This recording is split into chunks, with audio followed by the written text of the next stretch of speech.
bien? Très bien, et vous? Oui, très bien. De quoi parlons-nous aujourd'hui? On va parler d'un tripode Oui. que nous avons acheté en faisant nos courses. Est-ce que je peux me permettre 30 secondes d'aparté Oui, sur le tripode? oui, Le tripode, c'est une maison d'édition originale. oui. Il faut la découvrir, mais surtout qui a un très bon service de communication. Parce que dès qu'on met une photo et qu'on les tag, de suite on est reposté, redistribué, remercié, etc., etc. A-t-on déjà vu ça avec Galmester? Zéro. Jamais. Jamais. Jamais. Pourtant, des Galmester, on en fait des retours. Hein. Ouais. Bon, on n'attend pas un retour sur investissement, évidemment, mais bon, un petit clin d'œil, c'est toujours sympa. Oui. Donc, édition Le Tripode, merci. Voilà. Aujourd'hui, c'est Attaquer la Terre et le Soleil Oui. par Mathieu Bellesi. Est-ce que tu peux nous dire le genre, s'il te plaît? Alors, c'est un drame historique. Très bien. Et le nombre de pages? 150. Très bien. Donc, avant de faire le pitch, qui es-tu, Mathieu? Alors, Mathieu Bellesi, à la base, se nomme Gérard Martial Princeau. Il est né à Limoges, c'est un auteur français, en 1953. Très bien. Il a fait des études de géographie et il a voyagé parce qu'il a habité en Inde, au Mexique, au Népal, dans les îles grecques et italiennes, et actuellement, normalement, il vit en Italie. C'est un globe-trotter. Exactement. J'ai une question à te poser. Est-ce qu'il est connu ou pas, en fait? Parce que moi, c'est la première fois que j'en entends parler. Moi aussi. Donc je ne saurais pas trop répondre, mais il a pas mal d'avis assez positifs. Il faut savoir qu'il a écrit sous le nom de Gérard Martial Princeau, il a écrit sous le nom de Mathieu Bellesi, et sous un autre pseudonyme que je n'ai pas noté, mais c'est un pseudonyme féminin. Tu peux nous en proposer d'autres? Oui, Moustique de Chateaubriand. Oui, d'accord, oui. Une sorte de dieu, et Les Vieux Fous. Et il en a encore pas mal. Merci pour cette présentation. Mais de rien. Nous allons passer du côté du pitch. Ce livre narre, c'est un format court, hein, 157 pages. Ça narre la colonisation française de l'Algérie. Donc, bon, la guerre d'Algérie, il y en a marre. La première guerre, seconde guerre mondiale, il y en a marre. Par contre, la colonisation française qui débute en 1830 et qui finit avec le traité d'indépendance de la guerre d'Algérie, 1962. Par contre, la colonisation, ça fait plaisir. Enfin non, ça fait pas plaisir. Bon, c'est original. Un angle, une analyse qu'on a peu souvent le cas de lire et de traiter. Vrai ou faux? Ah, vrai. Voilà. Donc là, le pitch, on est vers les années 1850 et nous allons suivre deux axes de lecture. Une famille de colons qui a été très attirée par les promesses françaises d'aller en Algérie. Voilà, on va développer ça après. Et de l'autre, on va avoir droit à une troupe de soldats française qui est là pour pacifier ou civiliser le peuple algérien. Évidemment, dans l'un comme dans l'autre, il y a la version officielle et il y a la réalité. Vous avez tout dit. Merci. Alors, ton ressenti, s'il te plaît. Alors, c'est très très bien écrit. Donc, c'est une découverte. Ce qui m'a plu, c'est le titre. On ne peut pas dire c'est un titre assez magnifique. Et tu as totalement raison. On entend beaucoup parler, on en a entendu en tout cas sur la guerre d'Algérie. Malheureusement, pas assez sur les débuts de la colonisation. Exactement. Donc, Mathieu a très bien fait d'écrire ce livre. On découvre en quelque sorte l'histoire. Moi, il y a pas mal de choses dont je n'étais pas au courant. Et c'est surtout ce point de vue du côté des colons.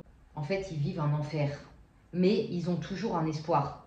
Et à un moment, on se demande comment c'est possible d'avoir encore de l'espoir ou de croire encore en Dieu, à savoir qu'ils sont super croyants et que pas mal de passages dans ce livre ramènent à Dieu. Aussi de très belles paroles. Il y a de l'espoir, voilà. C'est un livre avec de l'espoir. Maintenant, bon, bah, on sait tous la fin qui se passe. Hein. Donc, c'est une vérité qui choque. C'est très bien écrit, mais il n'y a pas de ponctuation. Voilà, c'est original. Hein. T'en as pensé quoi, toi? C'est des phrases paragraphes. Voilà, c'est ça, phrase-paragraphe. Une phrase, un paragraphe. Excellent. Vraiment excellent. J'étais pas prêt pour lire une écriture pareille. Oui, elle se démarque totalement. Elle est très humaine, très sombre, très poignante, à des moments bouleversantes. Il y a 2-3 fois ce que tu relis tellement qu'il y a une beauté, mais c'est une beauté amère, tu vois. Ah oui, bien sûr, c'est ça que j'essayais de dire. Oui, c'est ça. C'est à la fois beau et triste. Totalement. Mais il y a tellement d'espoir, ça fait des éclaircies dans l'ombre. Voilà. Et il y a une gestion du rythme qui est assez incroyable. C'est-à-dire que de la première phrase jusqu'à la dernière, c'est pour ça qu'à mon avis, ça fait que 157 pages, parce que comme ça peut être dosé. Il y a une mise en tension incroyablement bien calculée. Oui. Là aussi, on parle d'une fin en apothéose, souvent, hein, c'est mon cas. Voilà.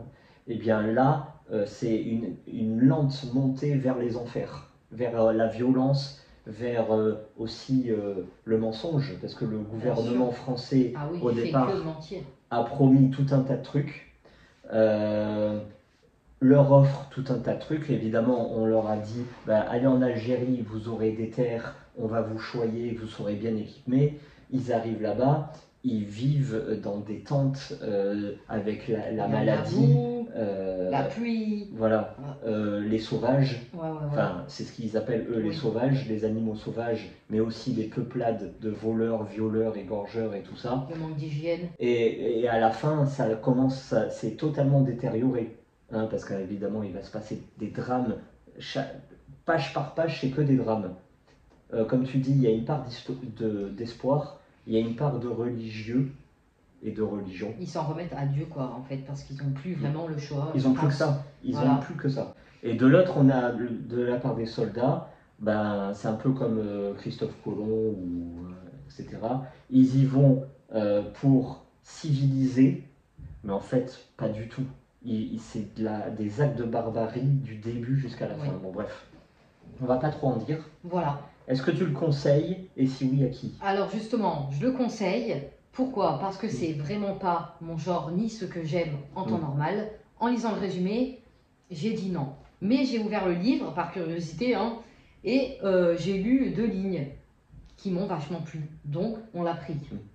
Et franchement, non, il faut y aller. Même si c'est pas votre style de base, c'est vraiment bien. Il faut le lire en fait. On peut pas passer à côté de ce livre. Je le conseille à tout le monde. Vraiment, sachant que c'est un sujet qu'on lit pas partout, qu'on a presque jamais lu. Enfin moi perso, jamais lu ce sujet-là. Petit, moyen, grand, littérature blanche, noire, bon, enfin, faut sortir de là, faut y aller, faut foncer. Voilà. Face à une qualité d'écriture comme celle-ci, on ne peut pas la bouder. Voilà, c'est ça. Et on est avec le personnage.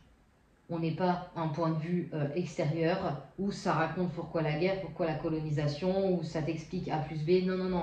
Là, on est dedans, quoi. Tu le vis, en fait. Donc, c'est vraiment bien fait. C'est exactement ça. Voilà. Ça se lit pas, ça se vit. Exactement. C'est très beau. Félicitations. Oh, non, c'est pour expliquer comment c'est écrit, quoi. Non, mais c'est vrai. Oui, voilà. C'était pas une vanne. Ah, d'accord. Bon, merci beaucoup. Bon. La note, un 8. Ouais. Et toi? 8,5. Hein. Allez, va pour 8,5. Proche des 9 même. Ok, parfait. Bon, merci à vous et à bientôt. Très vite.